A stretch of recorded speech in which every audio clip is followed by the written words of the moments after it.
Hey guys, this is Northville Tech. In this video, we're going to learn how to change your Stash account email address. If you don't have a Stash account, we will put our affiliate link in the description below for you to sign up and get $20 of bonus stock after depositing cash. But if you already have an account, just open the website, then click Login. Now, log in with your email and password.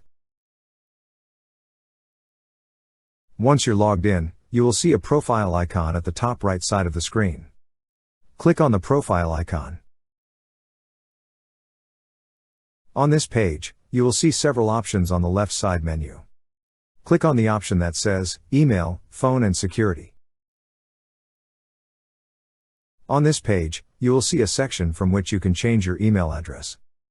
Click on the Change button beside email address.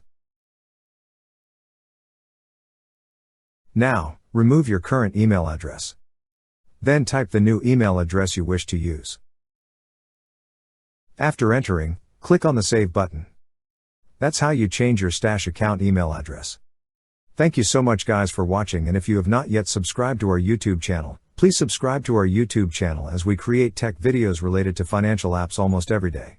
Also check out our website northvilletech.com for great tech articles, and our recommended resources in the description below for various sign-up bonuses.